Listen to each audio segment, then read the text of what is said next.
ಪ್ರಸಾದ ನಮಸ್ಕಾರ ಸರ್. ನೀವು ಮಾತಾಡುವಾಗ ಮಾತಲ್ಲಿ ಕೇಳ್ಬಿಟ್ಟೆ ಸರ್, ನಾನು 4 ಸರ ಬಾಳೆ ಹಾಕ್ಬಿಟ್ಟಿದ್ದೀನಿ, ಚೆನ್ನಾಗಿ ಬಂದಿದೆ ಅಂತ. ಹೌದು ಸರ್. ನನಗೆ ನಂಜನಗೂಡಲ್ಲಿ ನಾವು ಮಾತಾಡ್ತಾ ಇದ್ವಿ, ನಾವೆಲ್ಲ 1-2ನೇ ಕ್ಲಾಸಲ್ಲಿ ಇದ್ದಾಗ ನಂಜನಗೂಡಿನ ರಸಬಾಳೆ ಅಂತ ಕೇಳ್ತಾ ಇದ್ವಿ. ಹೌದು ಸರ್.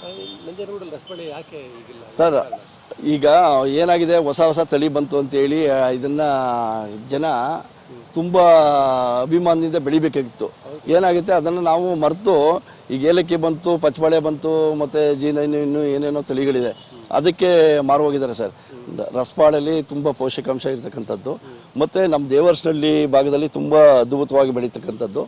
ಇದನ್ನು ಇವಾಗೇನೋ ಕೊಡಗಲ್ಲಿ ಟ್ರೈ ಮಾಡಿದಾರಂತೆ ಸರ್, ಬೇರೆ ಪ್ರದೇಶದಲ್ಲಿ ಬೆಳೆಯಲ್ಲ ಅಂತೇಳಿ ಅಲ್ಲಿ ತುಂಬ ಅದ್ಭುತವಾಗಿ ಬೆಳೀತಾ ಇದ್ದಾರೆ ಅಂತ ಆಗಿದೆ. ಈಗ ನಾವು ಮುಂದಿನ ಸಾರಿ ನಮ್ಮ ಚಂದ್ರು ಸರ್ ಅಂತ ತೋಟಗಾರಿಕಾ ಅಸಿಸ್ಟೆಂಟ್ ಡೈರೆಕ್ಟರ್ ಒಂದು ಸರಿ ಮೀಟಿಂಗ್ ಕರೆದಿದ್ದೆ ಸರ್. ಆ ಮೀಟಿಂಗಲ್ಲೆಲ್ಲ ಚರ್ಚೆ ಮಾಡಿದ್ವಿ. ನಾವು ರಸಬಾಳೆ ಬೆಳೆದ್ರೆ ಸರ್ಕಾರದಿಂದ ಅನೇಕ ಸವಲತ್ತು ಸಿಗುತ್ತೆ, ನಮ್ಮ ಇಲಾಖೆಯಿಂದ ಕೊಡೋದಕ್ಕೆ ಮಾಡ್ತೀವಿ ಅಂತ ಹೇಳಿದ್ದಾರೆ ಸರ್. ಈಗ ನಾವು ನೆಕ್ಸ್ಟು 1 ಎಕರೆ ಮಾಡೋಣ ಇದೆ ಸರ್. ಬೆಳೀತಾ ಇದ್ದಾರೆ ಸರ್. ಇಲ್ಲಿ ದೇವರ್ಸ್ನಲ್ಲಿ, ಹೊಸಳ್ಳಿ, ಹೊಸೂರು, ಸುಮಾರು ಈ ಏರಿಯಾ ಅದೇ ಇದೆ ಸರ್. ಇದೆ ಸರ್, ಅದೇ ತಳಿ ಇದೆ ಸರ್. ಈಗಿದೆ. ನಾವು ಎಲ್ಲ ರೈತರು ಈಗ ನೋಡಿ ಸರ್, ರಸಬಾಳೆಗೆ 60 ರೂಪಾಯಿ ರೈಟು ಮಾಮೂಲಿ ಇದೆ, ಯಾವುದೇ ಕಾರಣಕ್ಕೂ ಕಡಿಮೆ ಆಗಿಲ್ಲ. ನಮ್ಗೆ ಆಗಸ್ಟ್ ತಿಂಗಳಲ್ಲಿ ಏನಾಯಿತು, ಏಲಕ್ಕಿ ಬರಬೇಕಾಗಿತ್ತು, ನಮಗೆ ನೀರಿನ ಅಭಾವದಿಂದ ಸ್ವಲ್ಪ ಮುಂದೆ ಹೋಯಿತು. ಈಗೇನಾಯಿತು, ಅಕ್ಟೋಬರಲ್ಲಿ ಬಂತಲ್ಲ, ಈಗ ಅಕ್ಟೋಬರಲ್ಲಿ ಬಂದಾಗ 60 ರೂಪಾಯಿ 40 ರೂಪಾಯಿ ಇದ್ದಿದ್ದು ಈಗ ಬರೀ 18 ರೂಪಾಯಿ, 20 ರೂಪಾಯಿ, 25 ರೂಪಾಯಿ ಒಳಗಡೆ. ಈಗ 25 ರೂಪಾಯಿ ಆಪ್ಕಾಮ್ಸ್ ರೈಟ್ ಇದೆ.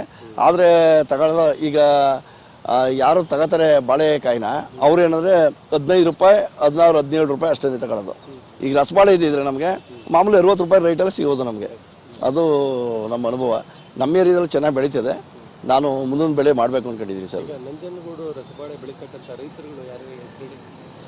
ಇಲ್ಲಿ ದೇವರ್ಸ್ನಲ್ಲಿ, ಇಲ್ಲಿ ಮತ್ತು ಹೊಸಳ್ಳಿ, ಕೂರಟ್ಟಿ 1 ಎಕರೆ 2 ಎಕರೆ ಬೆಳೀತಾ ಇದ್ದಾರೆ ಸರ್. ಅದ್ಭುತ ಸರ್. ಅವರು ಮೈಸೂರು ಆಪ್ಕಾಮ್ಸ್ಗೆ ಹಾಕ್ತಾರೆ, ಮತ್ತು ಲೋಕಲ್ ನಮ್ಮ ನಂಜನಗೂಡು ಪೂರ್ತಿ ಯಾವ ಮೂಲೆಯಲ್ಲಿ ಕೇಳಿದ್ರೆ ನಮ್ಗೆ ರಸಬಾಳೆ ಸಿಗುತ್ತೆ ಸರ್. ಎಲ್ಲ ಅಂಗಡಿಗಳಿಗೆ ಡಿಸ್ಟ್ರಿಬ್ಯೂಟ್ ಮಾಡ್ತಾರೆ. ಇಲ್ಲೇ ಮಾಡ್ತಾರೆ ಸರ್.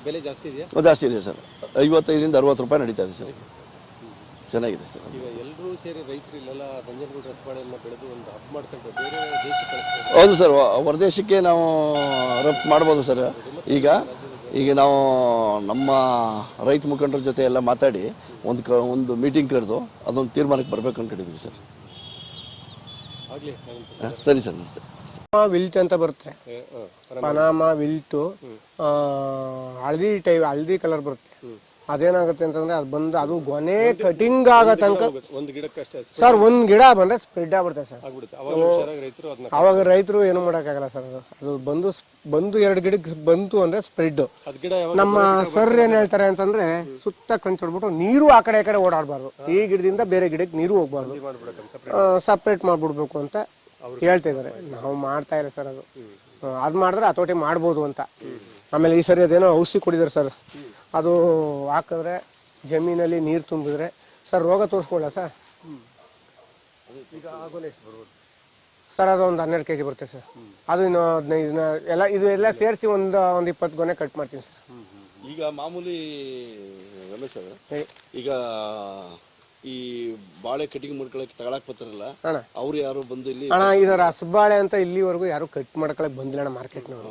ನಾವೇ ಅದನ್ನ ಅಂದ್ರೆ ಅದು ಅಷ್ಟೇ ಅಣ್ಣ, ಫ್ರೆಶ್ ಕ್ವಾಲಿಟಿ ಇದ್ದಾಗ 1-2 ಕಟಿಂಗ್ ಮಾಡ್ಕೊ ಹೋಗ್ತಾರೆ. ಆಮೇಲೆ ಅವ್ರ ಹತ್ರಕ್ಕೂ ಬರಲ್ಲ. ಇದೇನಾಗೈತೆ ಅಂದ್ರೆ ನಾವು ತಗೊಂಡೋಗಿ ಅವ್ರ ಅಂಗಡಿಗೆ ಹಾಕೊಡ್ಬೇಕು. ಇದ್ರೆ ಸೀಸನ್ ಇದ್ದಾಗ ಇದಕ್ಕೆ ಭಾರಿ ಡಿಮ್ಯಾಂಡ್ ಇದೆ. ಇವಾಗ ಒಂದ್ ಸ್ವಲ್ಪ ರೈತರು ಜಾಸ್ತಿ ಆಗ್ತಾ ಇದಾರೆ. ಒಂದ್ ಸ್ವಲ್ಪ ಮಾರ್ಕೆಟಿಂಗ್ ಸ್ವಲ್ಪ ಕಡಿಮೆ ಆಗ್ಬೋದು ಸರ್. ಇದು ನನಗೆ 75ರಿಂದ 80 ರೂಪಾಯಿ. ನನ್ಗೆ ಆ ರೇಟ್ ಸಿಕ್ಕಿಲ್ಲ, ರೈತರಿಗೆ ಸಿಕ್ಕಿದೆ. 100 ನಮ್ಗೆ ರೈತರಿಗೆ ಸಿಕ್ಕಿಲ್ಲ. 70, 80.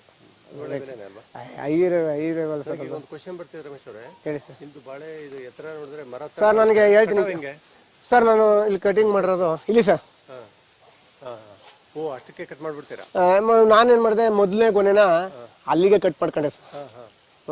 ಇನ್ನೊಂದು ಲೇಬರ್ ಕರ್ಕೊಂಡು ಬೊಗ್ಗಿಸ್ಕೊಂಡು ಅಲ್ಲಿಗೆ ಕಟ್ ಮಾಡ್ಕೊಂಡೆ. ಅದೇ ಸೋರ್ಕೊಂಡು ಕೆಳಗೆ ಬರ್ಬೇಕು, ಆ ತರ ಮಾಡಿದೆ. ಈಗ ನನ್ಗೆ ಅದ್ರ ಅವಶ್ಯಕತೆ ಇಲ್ಲ ಅಂತ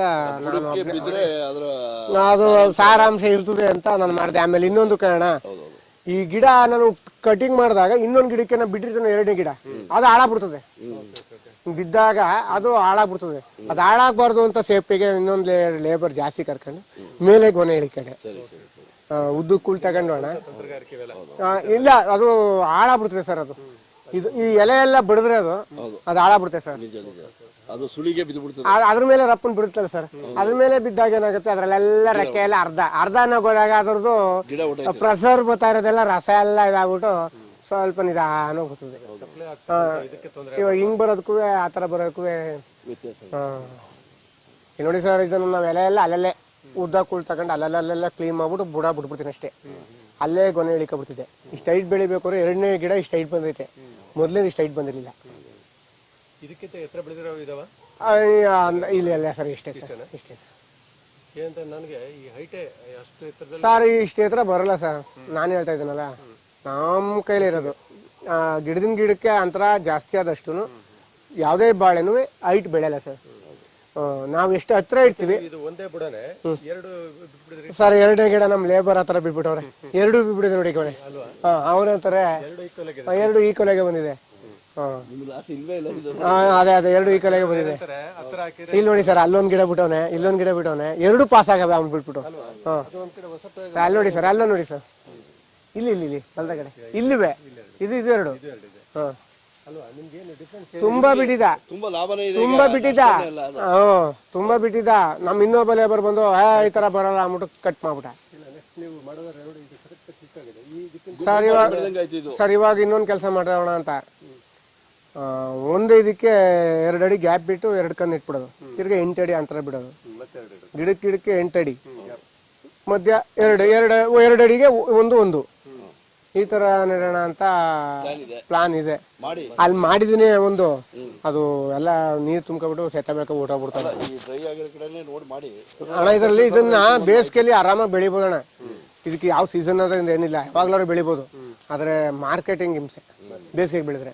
ಏನಿದ್ರೆ ನಾವು ಆಗಸ್ಟ್ ತಿಂಗಳು ನೆಟ್ರೆ ಅಣ್ಣ, ಆಗಸ್ಟ್ ತಿಂಗಳು ನೆಟ್ಟಾಗ ಬೇಡಿಕೆ ಇರುತ್ತೆ. ವರಲಕ್ಷ್ಮಿ ಹಬ್ಬ ಇರುತ್ತೆ, ಗೌರಿ ಹಬ್ಬ ಇರುತ್ತೆ. ಏಲಕ್ಕಿ ಬಾಳೆ ಎಲ್ಲ ಆ ಕಡೆ ಹೋದ್ರೆ ಪೂಜೆ ಗೀಜೆಗೆ ತಿನ್ನಕ್ಕೆ ಇದು ಡಿಮ್ಯಾಂಡ್ ಆಗುತ್ತೆ. ಸಖತ್ತಾಗಿರ್ತದೆ. ನಮ್ಗೆ ಇವಾಗ ಹಾಕಿದ್ರೆ ಬೇಸಿಗೆಗೆ ಬಂದ್ಬಿಡ್ತದೆ. ಮಾರ್ಚಿ ತಿಂಗಳು ಹಾಕಿದ್ರೆ ತಿರ್ಗಾ ಪುನಃ ಮಾರ್ಚಿಗೆ ಬಂದ್ಬಿಡ್ತದೆ. ಮಾರ್ಚಿಂದ ಜೂನ್ ತನಕನೂ ಕಟಿಂಗ್ ನಡೀತಾನೆ ಇರ್ತದೆ. ಅವಾಗ ಯಾರು ಅಂತ ಮಾರ್ಕೆಟಿಂಗ್ ತಗೊಳ್ಳಲ್ಲ. ಬೇಸಿಗೆಗೆ ಬರ್ದಂಗೆ ಸರ್ ಇದು ಬೆಳೆಯಕ್ಕೆ ಸುಲಭ. ಬೇಸಿಗೆಲಿ ಅಲ್ಲ, ರೈತರು ಗುಂಪು ಮಾಡ್ಕೊಂಡು ಒಂದ್ ಹಳ್ಳಿಗೆ 10 ಜನ ರೈತರು ಬಿಡರೆ ಅದನ್ನ ನಾವು ಹೊರದೇಶಕ್ಕೆ ಕಳಿಸ್ಬೋದಲ್ಲ. ಒಂದೇ ಸರಿ ಕಟಿಂಗ್ ಮಾಡಿ, ಒಂದೇ ಸರಿ ಗಿಡ ಹಾಕ್ಬೇಕು, ಒಂದೇ ಸರಿ ಕಟಿಂಗ್ ಬರಬೇಕು. ಮಾಡ್ಬೋದು. ಅದು ನಮ್ಮ ಮೀಟಿಂಗ್ಗಳಲ್ಲಿ 2-3 ಮೀಟಿಂಗ್ಗಳಲ್ಲಿ ಹೇಳಿದ್ದಾರೆ. ಚಂದ್ರಶೇಖರ್ ಹೇಳಿದ್ದಾರೆ. ಬೇರೆ ಬೇರೆ ರಾಜ್ಯಗಳಿಗೆ ಕಳಿಸ್ಬೋದು ಸರ್. ಸರ್ ಇದು ಒಂದ್ ಸ್ವಲ್ಪ ತಮಿಳ್ನಾಡಲ್ಲಿ ನನಗೆ ಅಲ್ಲಿಂದ ಕಳಿಸಿದ್ರು ಸರ್ ನನ್ಗೆ ವಿಡಿಯೋನ. ಸರ್ ಹೋಗಿ ವಿಡಿಯೋ ಮಾಡಿ ಬಂದಿಲ್ಲ ನಮಗೆ. ಗುಂಗ್ರಾಜ್ ಚೌಟ್ರ ಅಂತಿದ್ದಲ್ಲ ಸರ್, ಅಲ್ಲಿಂದ ಸೈಂಟಿಸ್ಟ್ಗಳು ನಮಗೆ ಭಾರಿ ಇಂಟ್ರೆಸ್ಟ್ ಆಗಿದ್ದಾರೆ. ಅವರೇ ಬಂದು ನಮಗೆ ಇಂಪ್ರೂವ್ಸ್ ಮಾಡಿ ಮೀಟಿಂಗ್ ಮಾಡೋ ಥರನೂ ಅಲ್ಲಿ ಅವರೇ ಬಂದು ಮಾಡಿದ್ರು. ಗುಂಗ್ರಾಜ್ ಚಿತ್ರ ಅವರು ಪ್ರಗತಿಪರ ರೈತರ ಮೇಲೆ ನಿಮ್ಮ ಇಲ್ಲ ಸರ್, ಅವರು ಒಂದು ಸ್ವಲ್ಪ ನಮಗೆ ಭಾರಿ ಇಂಪ್ರೂವ್ಸ್ ಮಾಡಿದ್ದಾರೆ ಸರ್. ಸಾಕಷ್ಟು ಈಗ ನೀವು ನೆನಬೇಕಾಗಿ ಇಟ್ಕೋಬೇಕು. ಕಷ್ಟಗಳು ಇರ್ತದೆ ಪ್ರತಿಯೊಬ್ಬರು ಎಲ್ಲ ಬೆಳೆಯಲ್ಲೂ ಇದೆ. ಈಗ ನಾವಿಲ್ಲ ಸರ್, ಭತ್ತ ಬೆಳೀತದೆ, ಭತ್ತದಲ್ಲಿ ಕಷ್ಟಗಳು ಎಷ್ಟು ನಿಮ್ಗೆ? ಸರ್ ನಾವು ಈಗ ನಮ್ಮ ರೈತರದ್ದು ಏನು ಗೊತ್ತಾ ಸರ್, ಜೇಬಿಗೆ ದುಡ್ಡು ಬರೋ ತನಕನೂ ಗ್ಯಾರಂಟಿ ಇರಲ್ಲ. ನಾವು ಹಾಕಿರ್ತೀವಿ, ಹಾಕೋ ದುಡ್ಡು ಬರುತ್ತೆ ಅಂತ ಗ್ಯಾರಂಟಿ ಇರೋಕೆ ಆಗಲ್ಲ ಸರ್. ಇದಕ್ಕೆ ನೀರಿಂದ ತುಂಬಾ ಬೇಡಿಕೆ ಇಲ್ಲ. ನೀರು ಸರ್ ನಮ್ಗೆ ಡ್ರಿಪ್ ಬೇಕಲೇಬೇಕು ಸರ್. ಒಂದ್ ಸ್ವಲ್ಪ ಈ ತೇವಾಂಶ ಇದ್ರೆ ಸೂಪರ್, ಇಷ್ಟಿರ್ಲೇಬೇಕು. ಕಡ್ಡಾಯವಾಗಿ ಇಷ್ಟಿದ್ರೆ ಚೆನ್ನಾಗಿರ್ತದೆ.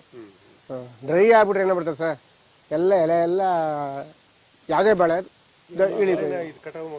ಇದೊಂದ್ ಸ್ವಲ್ಪ ಏಲಕ್ಕಿ ಸ್ಮೂತ್ ಆಗಿದೆ. ಇದು ವೆರೈಟಿ ಜಾಸ್ತಿ ಡಿಮ್ಯಾಂಡ್ ಆದಾಗ ಒಂದು ಕಟಿಂಗ್ 2 ಕಟಿಂಗ್ ಕುಯ್ತೆ ಈ ಸೈಡಲ್ಲಿ ಕಟಿಂಗ್ ನೋಡಿ ತಗೊಳ್ಳೋದು. ಅದು ಸ್ಮೂತ್ ಸರ್, ಯಾವ ಕಡೆ ಬಗ್ಗಿದ್ರು ಬಗ್ಗಿಸುತ್ತೆ. ಇದು ಫೋಲ್ಡ್ ಅಂತಾರೆ ಬಾಡ್ಬೇಕು, ಬೆಳಗ್ಗೆ ಕೂದಲು ಸಾಯಂಕಾಲ ವೆರೈಟಿ ಜಾಸ್ತಿ ಸರ್. ಜೋಡ್ಸಕ್ಕಾಗಲ್ಲ, ತಗೊಂಡು ಹೋಗೋಕ್ಕಾಗಲ್ಲ, ಹಿಂಸೆ, ಟ್ರಾನ್ಸ್ಪೋರ್ಟೇಷನ್. ಆಮೇಲೆ ಕಲರು ಏಲಕ್ಕಿಗಿಂತ ಇದು ತುಂಬಾ ಅಗಲವಾಗಿದೆ ಸರ್. ಅಲ್ಲೇ ಅಗಲಾಗಿದೆ. ಆದ್ರೆ ಏನ್ ಮಾಡ್ತಾರೆ, ಅದು ಸರ್ ಒಂದ್ ಗಿಡಕ್ಕೆ 10ರಿಂದ 12 ಗಿಡ ಬರುತ್ತೆ ಅದ್ರಲ್ಲಿ. ಇದ್ರಲ್ಲಿ 5-6 ಯಾರು ತಗೊಳ್ಳಲ್ಲ ಸರ್ ಇದನ್ನ. ನಾವು ಅದನ್ನ 1,000ಕ್ಕೆ 1 ಲಕ್ಷ ರೂಪಾಯಿ ಕೊಟ್ಬಿಟ್ಟು ಒಂದ್ ಇಯರ್ ತಗೊಬಿಡ್ತೀವಿ ಸರ್. ಒಂದ್ ಗೊನೆ ಕಟಿಂಗ್ ಮಾಡ್ಕೊಳ್ಳೋದು ಎಲ್ಲ ಎಲೆಗೆ ಅಷ್ಟು ಡಿಮ್ಯಾಂಡ್ ಇತ್ತು. ಗಿಡಕ್ಕೆ ಸಾಲ ಬಿಟ್ಬಿಡ್ತಾರೆ ಬಿಟ್ಬಿಡ ಸರ್. ಆ ಪೂರ್ತಿ ಎಲೆ ಕೊನೆ ಕಟಿಂಗ್ ಆದ ಕೂಡಲೇ ಇಷ್ಟು ಬಿಟ್ಬಿಟ್ರೆ ಇಷ್ಟಕ್ಕೆ ಯೂರಿಯಾ ಕೊಟ್ಬಿಟ್ಟ ಅಂತಾರೆ. ಇಷ್ಟೆಲ್ಲ ಕಟ್ ಮಾಡೋದು ಎಲೆನವರು ಅಲ್ಲಿಂದ ಸಹ ಗಿಡ ಅಷ್ಟರಲ್ಲೇ ಎಲೆ ಕಟ್ ಮಾಡೋದು, ಮೇಲೆ ಕೂರ ಕಟಾಯಿ ಮಾಡಲ್ಲ ಅವರು. ಅದೇ ಅದರಲ್ಲಿ ವಾರಕ್ಕೆ 2 ದಿನ ಕೂದ ಅಂತಾರೆ, ಅದು ಮೇಲೆ ಕೆಳಗೆ ಹೋಗುತ್ತೆ ಸರ್, ಅಷ್ಟೇ ಇರ್ತದೆ. ನಮ್ಮ ಹತ್ರ ನಮ್ಮ ನಂಜನಗೂಡು ತಾಲೂಕಲ್ಲಿ ಎಲೆ ಹೋಗುತ್ತೆ ಸರ್. ಈಗ ರಸಬಾಳೆ ಬೆಳೀತಕ್ಕಂಥದ್ದು ಈಗ ನಂಜನಗೂಡು, ಮೈಸೂರು, ಬೇರೆ ಸುತ್ತಮುತ್ತ ಇದಾವೆ. ಇವಾಗ ನಂಜನಗೂಡು ತಾಲೂಕಲ್ಲಿ ಸುಮಾರು ಒಂದು 10-15 ಹಳ್ಳಿಗಳಿಗೆ ನಮ್ಮ ತೋಟಗಾರಿಕೆ ಇಲಾಖೆಯಿಂದ ಅಡ್ವರ್ಟೈಸ್ ಮಾಡಿ ಕೊಟ್ಟಿದ್ದಾರೆ. ಮತ್ತೆ ಚಾಮರಾಜನಗರ ಬೆಳೀತಿದ್ದಾರೆ, ಚಾಮರಾಜನಗರ ಒಂದು ಸ್ವಲ್ಪ ಬೆಳೀತಾರೆ. ಮತ್ತು ತಮಿಳ್ನಾಡು ಈ ಕಡೆ ತಮಿಳ್ನಾಡು ಅದನ್ನು ಗೊತ್ತಿಲ್ಲ ಸರ್. ತಿರುಚನಪಳ್ಳಿನೂ ಯಾವುದೋ ಒಂದು ನನಗೆ ಮೀಟಿಂಗ್ ಮಾಡಿ ನನಗೆ ಕಳಿಸ್ಕೊಟ್ಟಿದ್ರು ಸರ್. ಅವ್ರು ಹೋಗಿದ್ವಿ, ಅಲ್ಲ ಅವ್ರು ಹೋಗಿದ್ರು. ಮಾಡಿ ರಮೇಶ್ ಅವರೇ, ಒಳ್ಳೆಯ ಸಾಧನೆ, ಮತ್ತೊಮ್ಮೆ ನಿಮಗೆ ಅಭಿನಂದನೆಗಳು. ನಮಸ್ತೆ ಸರ್.